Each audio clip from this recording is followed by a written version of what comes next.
mi mejor amiga me robó a mi novio, así que enamoré a su padre como venganza. Antes de seguir con la historia, me gustaría pedirte un pequeño favor. Si disfrutas este tipo de relatos, agradecería muchísimo que te suscribieras al canal, dejaras un like y compartieras tu opinión en los comentarios. Hay algo que nunca le he contado a nadie, ni siquiera a la terapeuta que me cobra $80 la hora para que le hable de mi infancia. La noche que planeé destruir a la familia de mi mejor amiga, dormí mejor que en años. Ese fue el primer indicio de que algo en mí ya estaba roto mucho antes de que ellos me rompieran a mí. Porque esta no es solo la historia de cómo mi mejor amiga me robó a mi novio. Es la historia de cómo yo, para vengarme, seduje a su padre, un hombre de 53 años que me había visto crecer, que me llamaba hija en las cenas de Navidad, y de cómo esa venganza terminó destapando un secreto tan podrido que, 3 años después, sigo sin saber si la villana de esta historia fui yo, o si siempre lo fui, incluso antes de que todo empezara. Camila y yo nos conocimos a los 8 años, en un colegio de monjas donde las dos éramos las raras. Yo porque mi mamá limpiaba casas para pagar la matrícula con beca parcial, y ella porque su papá era el hombre más rico del vecindario. Nos sentamos juntas porque ninguna tenía con quien sentarse, y desde ese día fuimos inseparables. Cuando mi papá se fue de la casa y mi mamá se quedó llorando en la cocina durante meses, fue el padre de Camila, Ricardo, quien apareció con una caja de herramientas y arregló la gotera del techo sin que nadie se lo pidiera, y quien después le consiguió a mi mamá un mejor trabajo. Nunca lo dijo en voz alta, pero todos entendimos que nos estaba salvando de algo, porque yo era, en sus palabras, la otra hija que nunca tuvo. Crecí queriendo a esa familia con una devoción que ahora me parece casi enfermiza. Comía en su mesa los domingos. Cuando la mamá de Camila murió de cáncer, cuando teníamos 14 años, Ricardo se volvió todavía más protector conmigo también, como si temiera perder también a la hija que le quedaba. Me abrazaba y me decía que yo era una bendición, que no sabía que habría sido de Camila sin una amiga como yo. Guardo esa frase como una herida que todavía no cierra, porque en ese momento le creía con todo el corazón. Conocí a Mateo a los 22 años, en una fiesta, y desde la primera conversación supe que quería pasar el resto de mi vida con él. Empezamos a salir, y a los pocos meses ya éramos esa pareja que todos señalan como ejemplo. Camila fue la primera en felicitarme. Se hicieron amigos rápido, demasiado rápido si soy honesta, pero en ese momento me pareció hermoso. Ricardo también lo adoptó como parte de la familia, lo invitaba a pescar, le enseñó a preparar el asado, bromeaba con que por fin tenía a alguien con quien hablar de fútbol. Estuvimos juntos 4 años. 4 años en los que planeamos una boda, elegimos nombres de hijos que todavía no existían, ahorramos para un apartamento que nunca llegamos a comprar. Y durante esos 4 años, mientras yo construía una vida entera sobre la idea de tener a las 2 personas más importantes de mi mundo cuidándome las espaldas, ellos construían otra cosa a mis espaldas, literalmente. Me enteré un martes cualquiera, de la forma más humillante posible, por accidente. Mateo había dejado su computadora abierta en mi apartamento, algo que nunca hacía, y una notificación de mensaje apareció en la pantalla. Era de Camila. No hacía falta abrir la conversación completa para entender lo que pasaba. La vista previa ya lo decía todo, con una intimidad que jamás había visto en los mensajes que ella me mandaba a mí. Me quedé congelada un minuto entero, con la sensación de que el suelo se había convertido en agua. No voy a fingir que hice algo digno en ese momento. Abrí la conversación completa. Leí meses de mensajes. Descubrí que llevaban casi un año, que se veían cuando yo estaba en el trabajo, que habían estado juntos en un viaje que Mateo me dijo que era con los del gimnasio. Descubrí, con una claridad que todavía me quema, que Camila sabía exactamente qué días yo trabajaba turnos largos, y se los pasaba a Mateo como quien pasa un horario de clases. Descubrí que en uno de esos mensajes ella había escrito que yo nunca me iba a enterar porque era demasiado buena para sospechar de la gente que quería. Esa frase, más que cualquier otra cosa, encendió algo en mí que hasta ese día no sabía que existía. Los enfrenté esa misma noche, a los 2 por separado. Ninguno lo negó. Mateo intentó explicar que las cosas simplemente habían pasado, como si el amor fuera un accidente del que nadie es responsable. Camila, en cambio, no se disculpó. Me miró con una frialdad que no reconocí en la niña con la que había compartido literas y funerales, y me dijo que a veces las cosas simplemente le pertenecen a quien más las necesita, y que ella necesitaba a Mateo más de lo que yo jamás lo había necesitado. No entendí esa frase en el momento. La entendería mucho después, cuando ya fuera demasiado tarde para que me sirviera de algo. Los meses que siguieron son un borrón de llanto, de terapia que empecé y abandoné, de mi madre preparándome sopa que yo no comía. Perdí 8 kilos sin proponérmelo.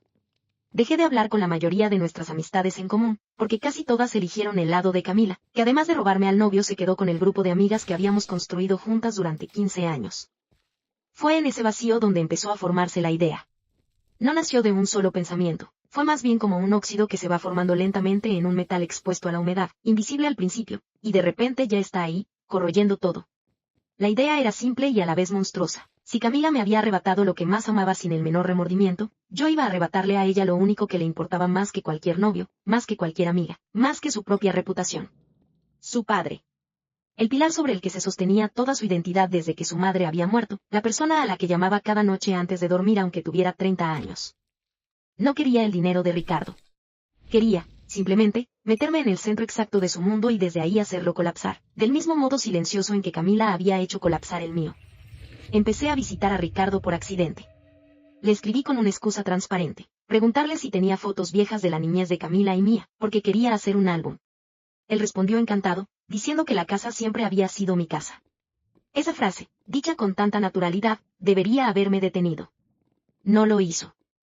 Camila ya no vivía en esa casa, se había mudado con Mateo. Ricardo lo mencionó con una tristeza apenas disimulada, como si esa mudanza le hubiera dolido más de lo que admitía. Me recibió con el abrazo paternal de siempre, y por primera vez noté algo distinto en la forma en que se apartó, en cómo sus ojos se quedaron un segundo de más sobre mi cara. No sé si él ya sentía algo, o si fue mi propia mirada calculadora la que empezó a proyectar intenciones donde antes solo había cariño. Salí de esa casa con la certeza fría de que el plan era posible. Volví la semana siguiente, y la siguiente. Empecé a quedarme a cenar. Aprendí, con la paciencia de alguien que ha decidido dedicar su vida entera a un solo objetivo, cuáles eran las heridas de Ricardo, la soledad después de la muerte de su esposa, el miedo de que Camila lo estuviera alejando de su vida ahora que tenía a Mateo, la sensación de que ya nadie lo necesitaba de verdad. Escuchaba todo eso con una atención que él interpretaba como cariño genuino, y que en parte lo era. Esa es la parte más retorcida de esta historia. Nunca dejé de quererlo como a un padre, ni siquiera mientras planeaba usar ese cariño como arma. No fue un proceso rápido. Ricardo se resistió durante meses a cualquier cosa que insinuara algo distinto a lo de siempre. Cuando empecé a vestirme distinto para nuestras cenas, cuando le dije que me sentía sola, que Mateo y Camila me habían quitado no solo el amor sino la fe en que alguien pudiera quererme sin traicionarme, vi en su cara una lucha genuina entre lo correcto y algo que empezaba a despertar contra su voluntad. Una noche, con una botella de su vino favorito que elegí con cuidado, le dije, con la voz quebrada, que él era el único hombre que nunca me había hecho sentir menos, y que a veces pensaba que si lo hubiera conocido de otra manera, en otra vida, las cosas habrían sido distintas entre nosotros. Esa noche no pasó nada más que esa frase suspendida en el aire, cargada de una intención que los dos entendimos aunque ninguno la nombrara. Pero fue suficiente. Fue la grieta por la que, semanas después, entró todo lo demás. No voy a detallar lo que pasó entre Ricardo y yo, porque no es esa la parte que importa, y porque incluso ahora siento una vergüenza que no logro nombrar del todo. Lo que sí diré es que durante los meses que siguieron viví una doble vida que me consumió por dentro de una manera que no anticipé. Por fuera era la mujer despechada que se estaba recuperando. Por dentro estaba construyendo, ladrillo a ladrillo, la destrucción de la familia que alguna vez me había salvado de mi propia infancia rota. El plan funcionó exactamente como lo había imaginado. Camila se enteró un domingo, cuando llegó sin avisar a la casa de su padre y me encontró ahí, en una situación que no dejaba lugar a interpretaciones inocentes. La vi desmoronarse frente a mí, y durante los primeros segundos sentí exactamente lo que había ido a buscar, una especie de justicia caliente, feroz, como si por fin algo se hubiera acomodado en su lugar. Pero la satisfacción duró poco, porque lo que vino después no fue lo que yo había planeado. Camila no gritó ni lloró como esperaba. Se quedó parada en la puerta, mirándonos, y después de un silencio eterno, se rió. Fue una risa corta, seca, sin alegría. Me dijo que por fin había hecho algo que la hacía sentir orgullosa de mí, porque significaba que yo era exactamente igual a mi madre. No entendí la frase en el momento. Pensé que era veneno para herirme usando a mi madre. Pero Ricardo, que hasta ese instante se había quedado paralizado, palideció de una manera que no había visto ni en el funeral de su esposa, y ahí entendí que la frase de Camila no era solo veneno. Era información. Camila se sentó, con una calma más perturbadora que cualquier grito, y empezó a hablar. Contó que hacía años, mucho antes de que yo naciera dentro de esta historia como algo más que la hija de la mujer que limpiaba casas, su madre y la mía habían trabajado juntas, antes de que mi madre se casara con mi padre. Contó que su madre siempre sospechó, y finalmente confirmó, que Ricardo había tenido una relación con mi madre en ese tiempo, una relación que terminó cuando mi madre se enteró de que estaba embarazada de mí y decidió, según las palabras que la madre de Camila le dijo a su hija antes de morir, hacer lo correcto y quedarse con mi padre, aunque las fechas nunca terminaron de cuadrar del todo. Sentí que el aire de la habitación se volvía sólido. Miré a Ricardo esperando que lo negara, pero no dijo nada. Se quedó con la mirada fija en el suelo, con el silencio de alguien que ha cargado un secreto demasiado tiempo y por fin ha sido descubierto. Camila continuó, con una voz que ya no era la de la niña con la que crecí, sino la de alguien que llevaba mucho tiempo esperando ese momento. Dijo que había sabido esa sospecha desde los 16 años, cuando encontró unas cartas viejas de su madre. Dijo que había pasado años queriéndome de verdad como amiga, pero sin poder evitar preguntarse si algún día heredaría algo de mi madre. Dijo que cuando conoció a Mateo y sintió que se enamoraba de él, en lugar de alejarse, decidió hacer una prueba enferma que llevaba planeando desde mucho antes de lo que yo imaginaba. Quería ver si yo, frente a la traición, reaccionaría como una persona íntegra, o terminaría revelando la misma naturaleza que sospechaba que corría en mi sangre. Me quedé sin palabras, porque si lo que decía era verdad, entonces mi relación entera con Mateo, mi ruptura, mi dolor, todo había sido, desde el principio, una trampa diseñada para observarme, para confirmar una teoría retorcida sobre quién era yo en el fondo. Y lo peor de todo es que había caído exactamente en la trampa, había demostrado, con una precisión aterradora, que llevaba algo roto por dentro capaz de destruir a la única familia que la vida le había regalado sin pedírselo. Le pregunté a Ricardo, con una voz que no reconocí como mía, si era verdad, si yo era, de alguna manera retorcida, su hija. Tardó en responder, y su voz sonó vieja de una forma que nunca antes había sonado. Dijo que no lo sabía con certeza. Dijo que había tenido, efectivamente, una relación con mi madre antes de que ella se casara, y que cuando mi madre le contó que estaba embarazada, las fechas eran ambiguas, y que él, por cobardía, por miedo a destruir dos familias, decidió no indagar más, decidió creer, porque le convenía, que yo era hija de mi padre.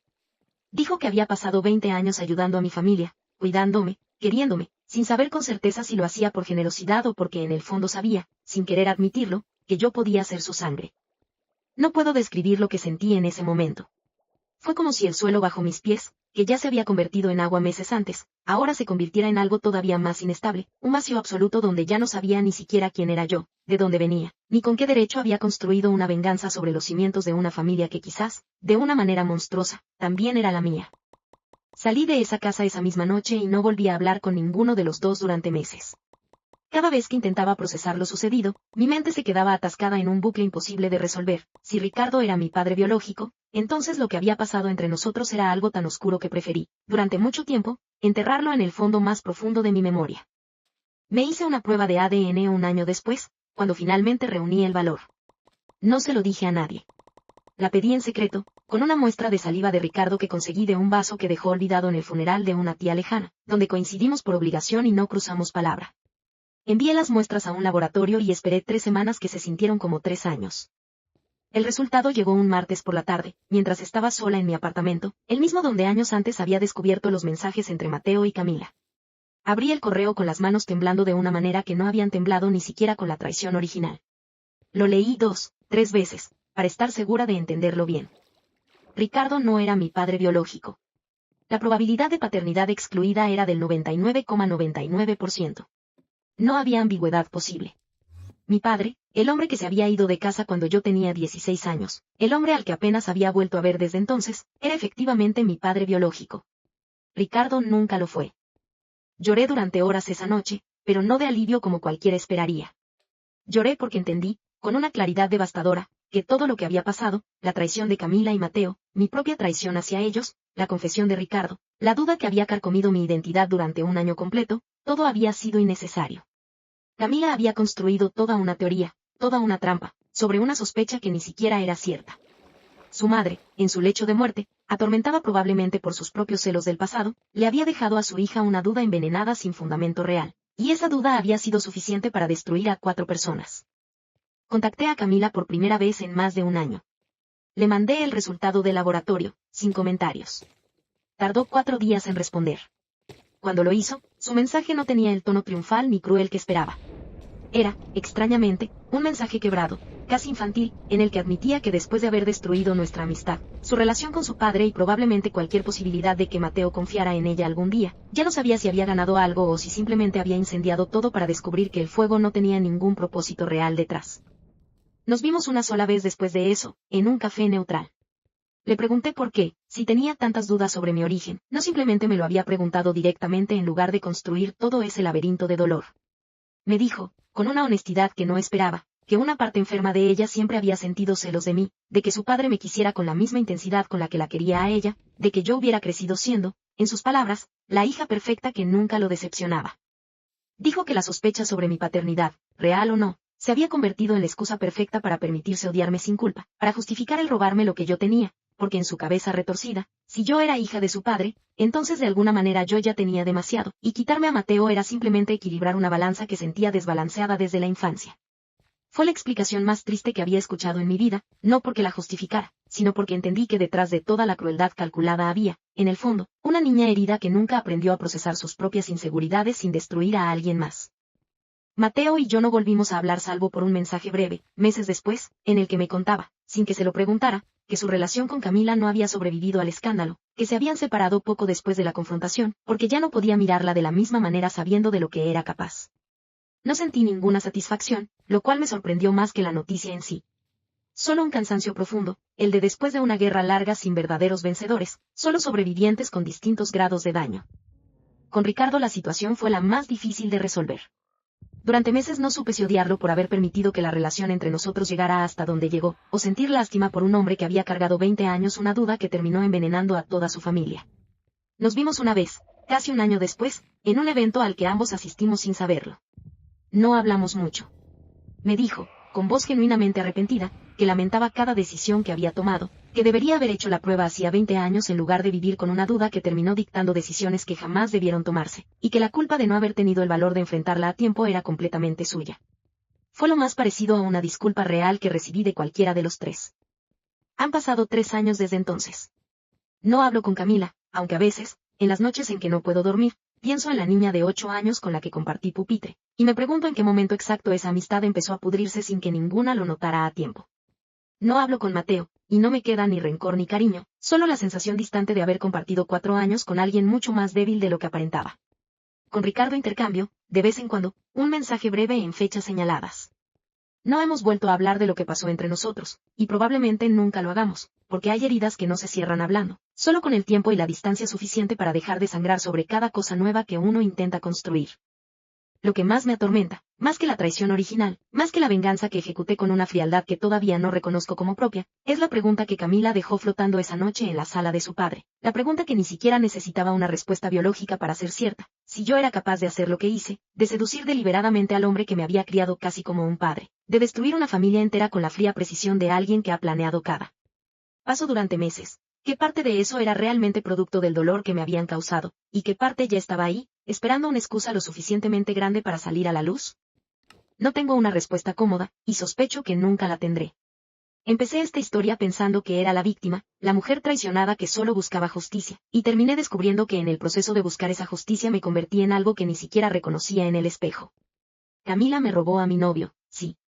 Pero yo elegí, con plena conciencia, convertirme en el instrumento de mi propia venganza, y ese instrumento terminó cortando mucho más profundo de lo que imaginé, hiriendo a personas que quizás no merecían el nivel de destrucción que les entregué, incluyéndome a mí misma.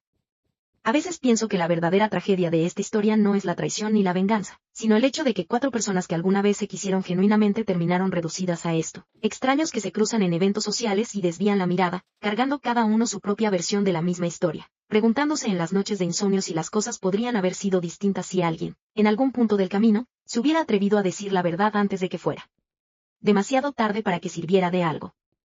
Todavía guardo, en una carpeta que nunca he tenido el valor de borrar, las fotografías viejas de Camila y yo que usé como excusa para empezar a visitar a Ricardo aquella primera vez. A veces las miro, buscando en las caras de esas 2 niñas sonrientes alguna señal de lo que estaba por venir. Nunca encuentro nada. Solo veo a 2 niñas felices que no tenían idea de en qué se convertirían, ni de lo lejos que estaban dispuestas a llegar, 20 años después, por amor, por celos, y por una venganza que ninguna de las 2 supo detener a tiempo.